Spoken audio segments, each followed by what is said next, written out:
And I was teasing you. I saw one of his NIL deals was booty cream, which was The football player instead of the old baseball player that, I could drink beer and eat subs and pizza every night and still be all right. it sounds like there's a theme, man. I'm not going back to my ball whenever I'm not going to minor league ball. There is a theme. I'm like, man, as much as I love baseball, love ball, I'm not going to minor leagues.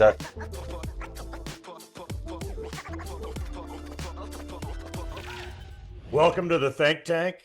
My name is Trey Holder. I'm your host. And today joining us, we have all athlete, all entrepreneur, Josh Moody. Welcome to the show, Josh.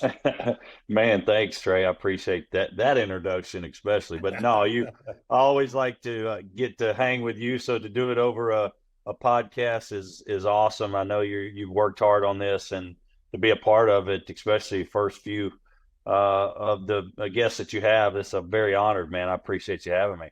Well, man, I appreciate your time. I know you're a busy guy, and it's kind of funny. I mean, we've known each other for probably 10 years now, and certainly talk a lot of crap when it comes to football, Texas, and LSU, and all those things. But you and I have never really spent a lot of time kind of talking about your career. So you have a really interesting athletic career. I'd love for you to kind of share with the audience, your MLB and NFL and LSU and all the stuff that you did back in the day. Yeah, I was very, very fortunate. Grew up in a amazing home. My dad was a high school administrator coach. My mom was super supportive and was there every step of the way, and probably drove me to more crap than she ever wanted to drive me to sports wise. But I loved every sport, man. Basketball, football, baseball.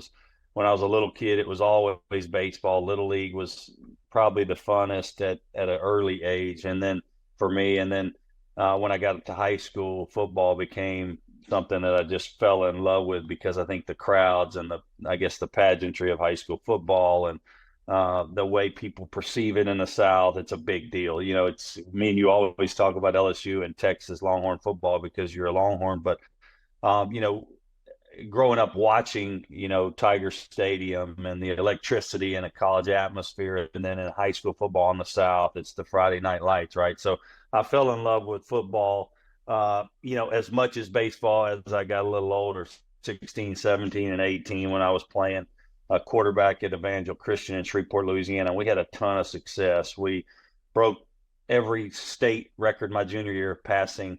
My senior year, we broke every national record passing and won a state title, and it was the first one that my school had won. And my school was a Christian school, Evangel, and in Shreveport that was built in '89, and I graduated in '94. So in 4 years, short years, 5 short years, we were able to pull off a title in Louisiana. And I know Louisiana isn't Texas high school football in 6A, but in Louisiana, we were at the pinnacle of what we could do, right? And I've had my nephew played at Allen, and my brother, of course, played in California and played at SC quarterback. I know football and high school football very, very well all over the country, but I think in the South, it just means more. That's what the SEC's logo is. It just means more now that you guys are in coming into the SEC and Oklahoma coming into the SEC, the dynamics of college football are amazing. But I fell in love with football and ended up, playing at LSU. But I did play some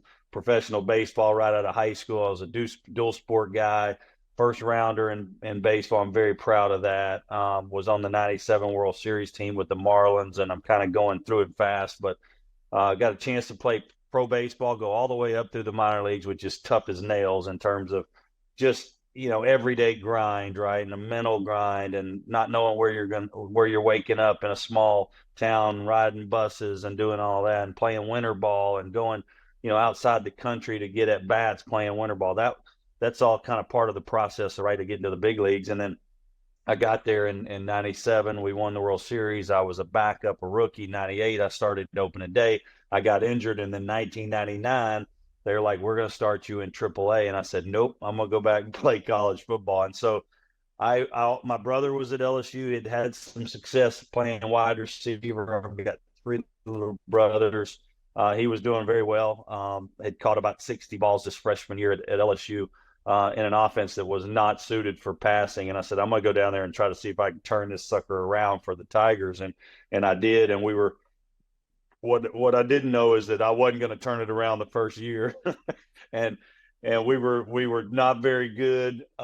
We had a chancellor that got hired from the University of Washington, uh, Mark Emmert, and Mark Emmert later became the president of the NCAA. And I'm getting somewhere with this, but he brought in a guy from Michigan State to be the new head football coach at LSU, and Nick Saban.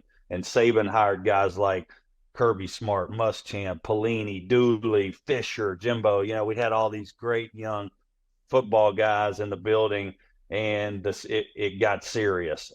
We worked harder, we worked smarter, we won a lot that next year, and of course I was the quarterback there for him, and was all SEC, which I'm very proud of, I guess, in terms of some of my life accomplishments.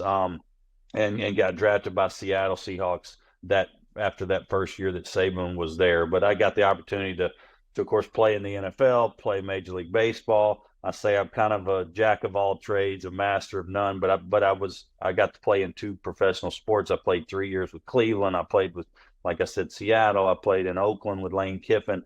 I've been around it, and been around a lot of big names. My brother played at SC for Pete Carroll, and Sarkisian was there, who of course is your guy there in Texas and Austin, and of course I mentioned Lane Kiffin, who was there with Norm Chow, and the great Norm Chow, one of the great offensive minds. So I come from a football background. I played baseball for 4 years, but ended up coming back to play football, and then I got into business after that, but and try to play a lot of golf, to be honest with you. But that's kind of it in a nutshell. Is I tried to do both. Maybe if I'd have stuck with one, I'd have played for longer or whatever, been a Hall of Famer. I don't know, but I tried to do both at the same time. I wanted to be the white Bo Jackson. Hey, you can't look back, man. You definitely had an amazing career in business and everything as well. So one quick question before we move to the next topic is, how long was it between you taking snaps at football in high school to taking snaps in college? I mean, was that a 2-3 year hiatus? And, what was that like to come back? It was 4.5 to 5 years. I don't know exact months on that number, but it was very different. The first day to go back into pads at LSU when I'd come out of playing, with the Marlins, and they knew who I was at LSU in terms of the fan base and the media, and I had been the National High School Player of the Year, which was pretty cool. So when they didn't get me the first time out of high school and I went to play baseball, I felt like I shunned LSU. Well, a chance to come back, and my brother had set a precedence that kind of for the family name there at LSU, starting as a wide receiver his freshman year in 2 receiver sets, which is very hard to do back then, to start as a freshman and at a major university. But I kind of walked in there and was going to be the golden child, to be honest with you. But I hadn't put on pads and a helmet and all this, in the heat of the summer and 2-a-days. Back then you could have 2-a-days. I was kind of a fish out of water in the beginning. I was felt clunky. I was a little heavy. I'm like, dude, I need to drop 20. There's just little things that were going on in my mind every day. Like, I got to where I didn't have a beer. I didn't have a Coke. I drank water. I did Jason's Deli salads every day. And really just got ready to play football, even from how much time I spent stretching, and how much time I spent in the cold tub to recover, because I was running a lot to lose weight, and I'd do a lot of extra stuff. But I knew what I needed to do. I wanted to feel comfortable. I knew what I had felt like in high school, and I was just trying to get back to that football Josh instead of the old, the football player instead of the old baseball player that, I could drink beer and eat subs and pizza every night and still be all right. I'm sure the speed of the game was hard to readjust to. You had to be like the old man in the locker room, man. Like 23 years old. I was calling you pops, man. And I'd played in the shotgun like these kids do now that are, in these spread offenses, right, with 4 or 5 wides. We were no huddle. I was in the shotgun. To LSU did not do shotgun. So when I went back in 1999, which was the first year that I went to LSU after baseball, I was under center. You got all these big dudes in front of you at 330. I had been around that in a while because I'd played baseball. And so that was a little odd, like just being in the huddle with now these giants, seeing over them, trying to find passing lanes and stuff. But no matter no matter if I'd have played baseball or not, that adjustment from high school to the college game at that level is a big jump. So I mean, probably a really big jump for me because I had played baseball and got out of it for so long. Yeah. Awesome, man. Well, thanks for sharing all that. I mean, that's super intriguing. Like I said, you and I have never talked about it, so I've got Yeah. from you. So the other thing, I didn't even know about this either, man. A while back, I was looking up your name for some reason and saw that you participated in this knuckleball competition and ended up getting another tryout with the big leagues. Tell us about that. That was Yeah. cool. Yeah, I got a call in the off season about 5, 6, 7 years ago. I don't even know now. Time's flying, isn't it? But I think they they the Major League Baseball Network had the idea to have a big break, a reality gaming show on their network, a reality competition show on their network, and R.A. Dickey had just won the Cy Young, throwing the knuckleball. And it was the first time a knuckleballer in the big leagues had ever won a Cy Young award, which is given to the top pitcher in the major leagues. And they go, we're going to do something fun with R.A. Dickey, and we're going to pick a few guys that used to throw the knuckleball in the big leagues. Tim Wakefield, who just passed away, and his wife, God bless their family. Wakefield was a super dynamic knuckleballer for the Red Sox and had played on some World Series teams. And Charlie Huff, who was actually with the Marlins back in 1997 when I signed my first contract, a big time knuckleball thrower. There's only been a handful of these guys, and they go, to throw a knuckleball, your hand kind of has to get out in front of your body a little bit, not like a regular pitcher where you really push off the mound and you're going towards home plate and you're creating all this, force with your lower half. You're more like a catcher. You pop up, or like a quarterback, and have to throw the knuckleball with your hand out in front of your face to keep that ball from spinning a lot and keeping the rotation off the baseball. And so, to make a long story short, that's kind of getting into baseball dynamics of pitching a knuckleball. But they go, quarterbacks would probably be the best ones to throw a knuckleball. You stand up high in the pocket. You're like a catcher, really. You don't have much time to deliver to go to second base. You got to be quick, right? So knuckleball is kind of a quick throw. And they brought us all in, 5 or 6 of us, and I won this competition reality TV show that lasted we taped it for a week. It lasted 5 or 6 weeks on TV, I think, but ended up winning the deal. And Arizona Diamondbacks signed me to a spring training contract to come and pitch in big league spring training games and see how I could do or whatever. I was throwing, my fastballs were 89 or 90, and I had a real live arm, but I wasn't there to throw fastballs. I was there to throw the knuckleball. So I would throw the knuckleball until I got behind in the count. And it's really hard to throw strikes, and then I'd have to throw a fastball. But it was such a difference in velocity. It was from 90 probably to like 65 in difference of what the knuckleball is thrown at, 65 or 67. So I was able to get hitters out, and I pitched in 3 or 4 innings. I struck out 4 or 5 guys, which is big league hitters, which was awesome. But it is very hard at those strikes. I think I walked 4 or 5 guys in those 3 innings too, and gave up a couple singles, no extra base hits, which was cool. But they wanted to send me to Mobile AA, and I was 42 years old or something. I'm like, I ain't doing that, guys. I'm not going on the buses again. Sounds like there's a theme, man. I'm not going back to minor league ball whenever I'm not going to minor league ball. There is a theme. I'm like, man, as much as I love baseball, love ball, I'm not going to minor leagues. So I tried to talk them into putting me in like extended spring training for another month to see if I could go maybe to AAA first or something like that. But they like, man, we can't invest all this money in you. You're a knuckleballer that's 42 years old now. Like, I get it, guys. I get it. So we had fun with it. Kirk Gibson was there. Mark Grace was there. Don Baylor was there. There were some great coaches on that staff, and I got to spend some off. Steve Sachs was there. These are old baseball names that you probably remember, but I had those baseball cards, man. For sure. Exactly. In the 80s, those were the kings of the diamond. But I think it was just a fun opportunity for me I won a reality show. It was fun to do that, of course, and have that experience. But to go back to the big leagues and be in the locker room with the big leaguers after 15 years of not playing baseball, and to really kind of just be there again was surreal. And all the guys, they had they had so many questions about football and the old baseball stories with the Marlins. It was fun. there was a few LSU guys on the team and some guys I knew, which was kind of cool. It was cool walking in there. That's awesome, man. Well, thanks for sharing that. Well, I want to switch topics a little bit. With the brand innovators, we've been launching this college sports initiative focusing on name, image, and likeness. And you mentioned a little bit about your brother John David and your other brother, the receiver, and I mean you guys are a family of athletes and football players. And some people may not know that you got a nephew playing right now at OU, right? General Booty. By the way, Yes, sir. probably one of the greater names, and that's the all-name team for sure. And I was teasing you. I saw one of his NIL deals was Booty Cream, which was pretty clever for sure. But how is he dealing with name, image, and likeness? And do you talk to him about it and share some of your thoughts and how he can engage with these brands and what to look out for and those kinds of things?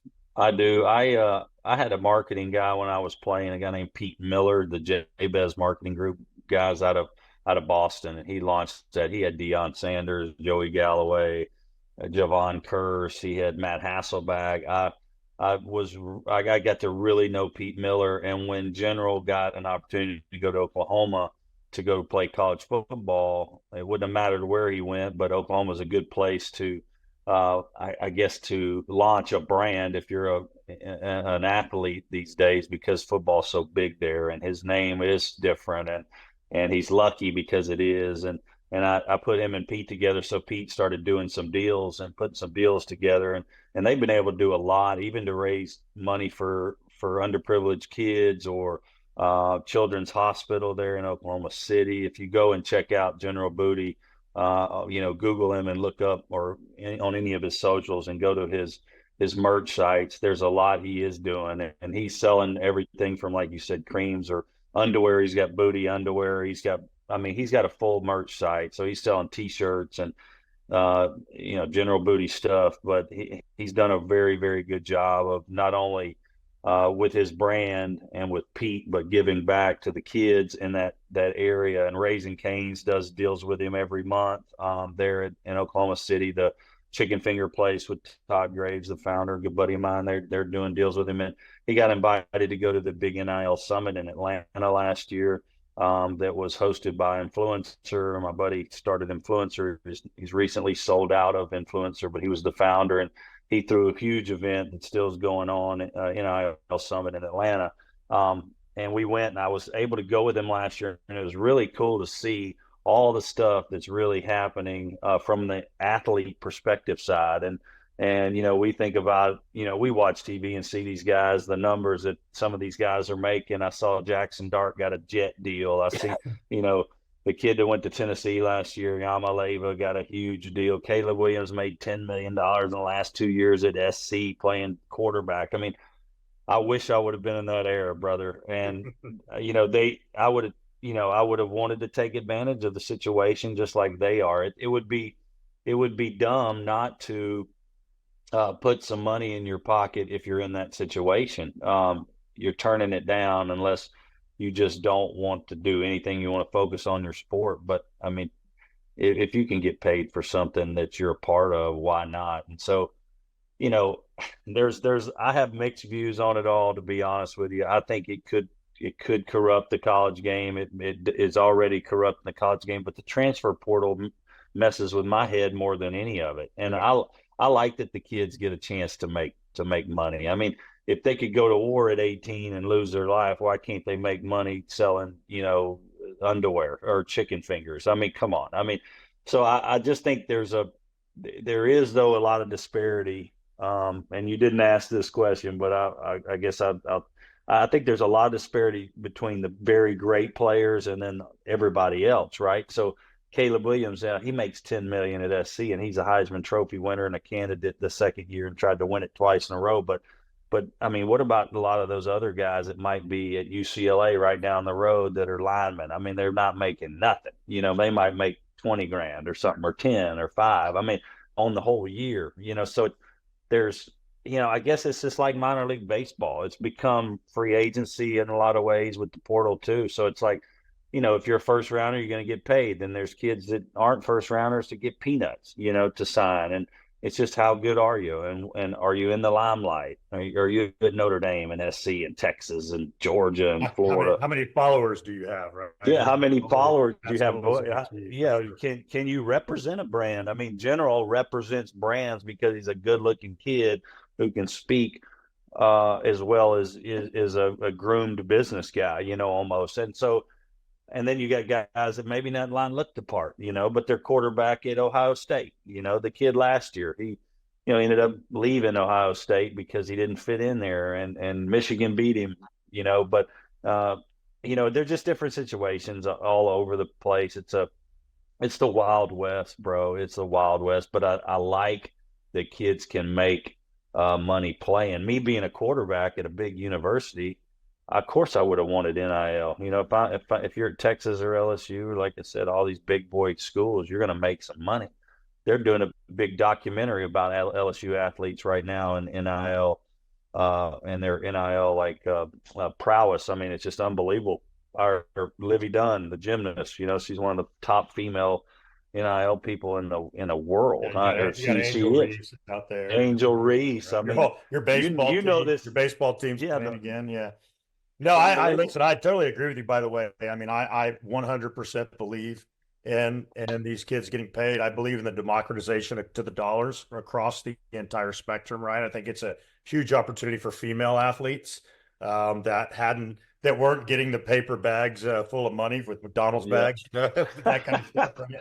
But I totally agree with you in the sense that somebody's got to put some control, I think, around the transfer portal, because I think that's creating the real chaos. And the fact that you have, you could transfer as many times as you want, and that there's two opportunities in the portal. I mean, I think that is what's probably hurting the game the most. Yeah. And in regards to the locker room, I think, coaches now, I've always believed that a college football coach has probably the hardest job, because no doubt they only have that quarterback for 2 years, that running back for 3 years, whatever, right? And they're constantly rebuilding that team.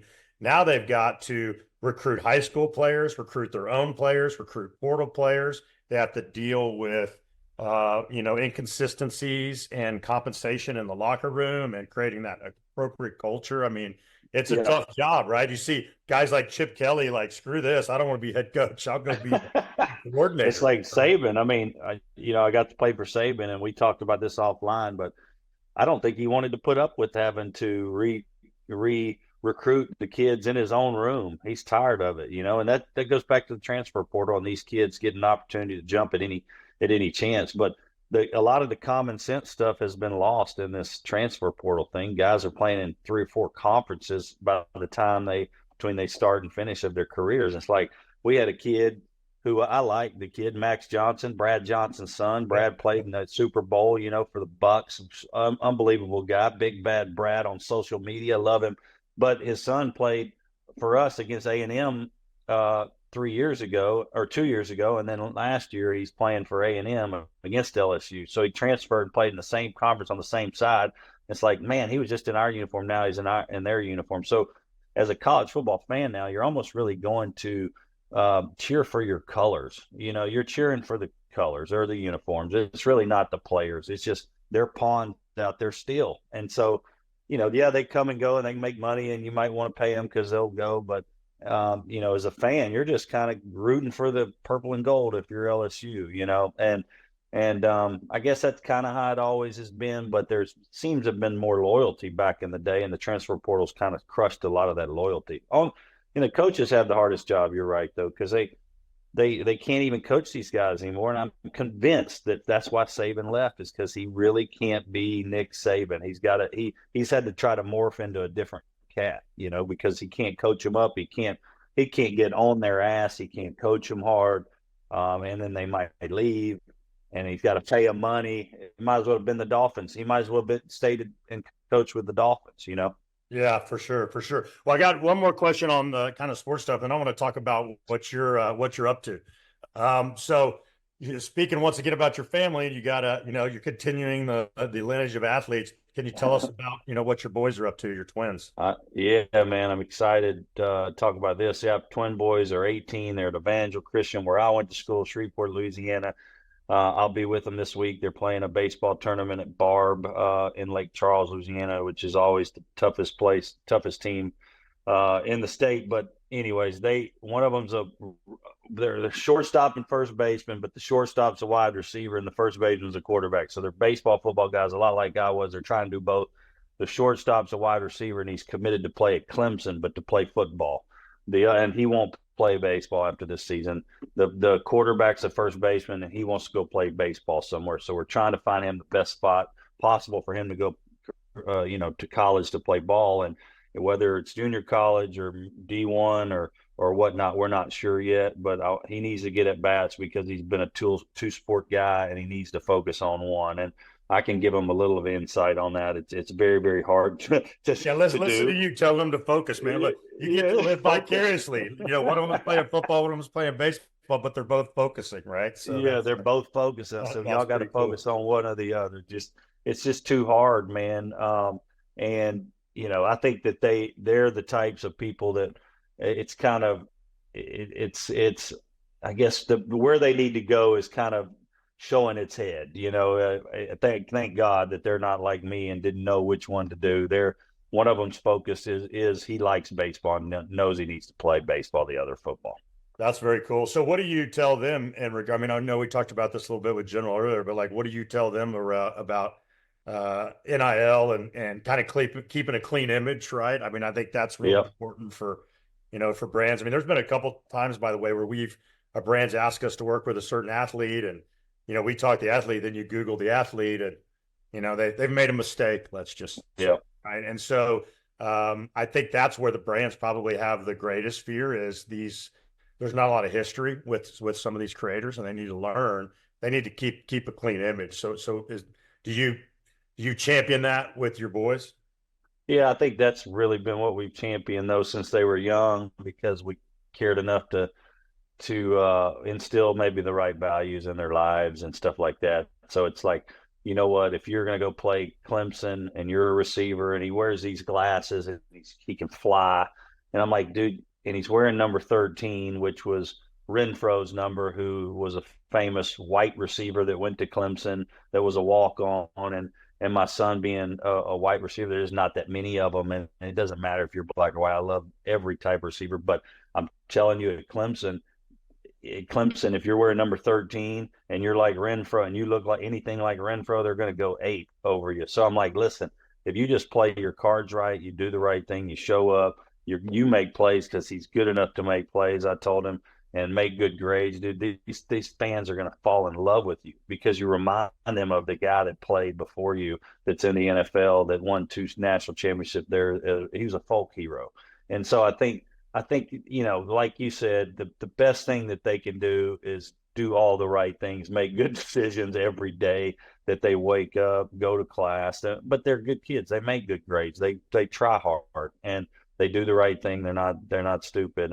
And every kid makes mistakes, and I'm sure they will, but they're not going to make the big mistake. And that's what I'm fired up about. Well, I think you touched on something that I think is probably one of the most important things, right? It's really, a lot of it has to do with the parents and instilling values at a young age to be able to deal with that success when that success comes. And agree. I think that there's a lot of education that needs to happen with parents around name, image, and likeness and transfer portal. I mean, one of the things I see at Texas that's happened a lot is, and I understand sometimes it makes sense to get in the transfer portal because you love football and you want to play football.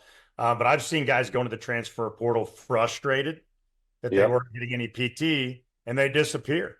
You never see them again. They may go to some small college and they're just gone. It's kind of rare that you see guys go from a top program to another top program when you look at the whole scheme of it, right? When you're not looking in a vacuum. I mean, there's the Max Johnsons of the world and the Quinn Ewers of the world, but in general, they just kind of disappear. So it's hard.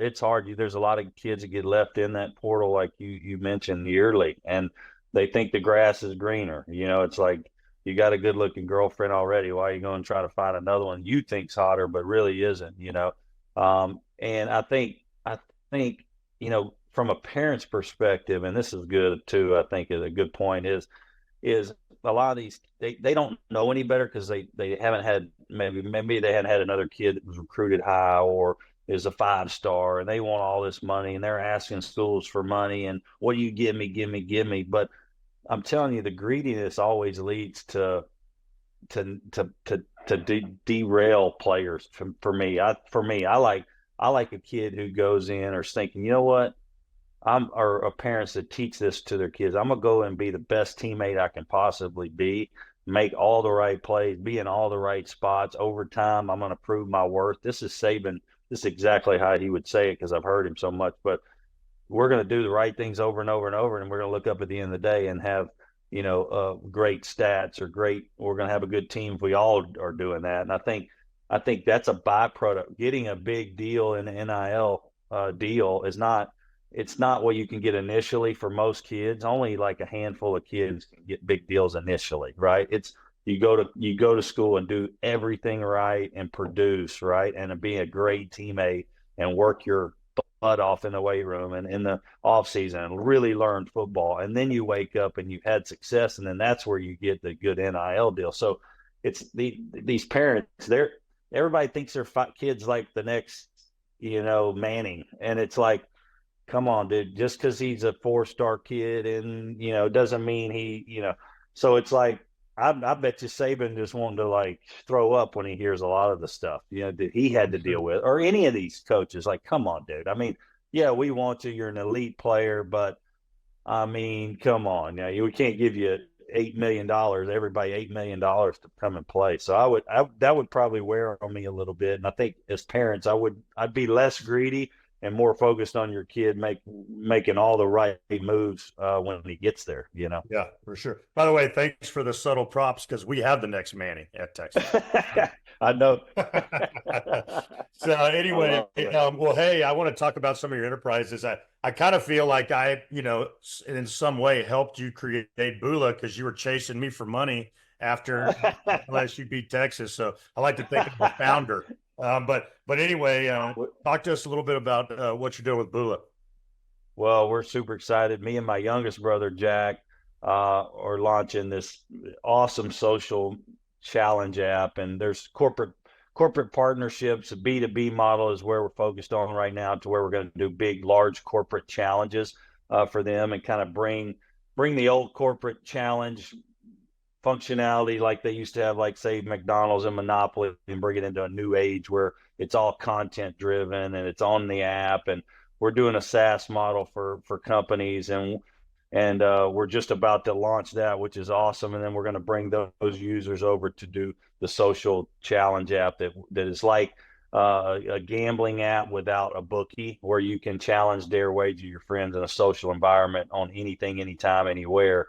And that's going to be a fun one for us. It's a global play in our minds down the road, and it's taken us kind of I guess our roadmap has changed a little bit from the very beginning, because we were just going to get a bunch of celebrities and go out and do this huge social marketing play and take the bookie out of gambling on like in a social environment. So think like TikTok and Venmo combined, where there's banking capabilities and you win or lose money.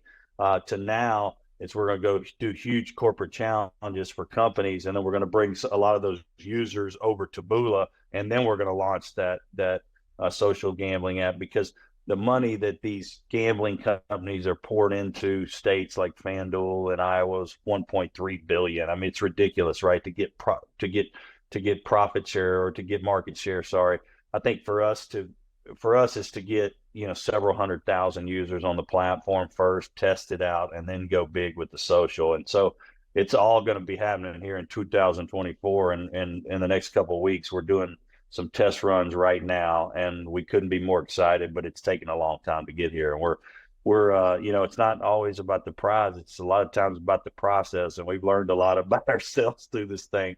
But it's been awesome.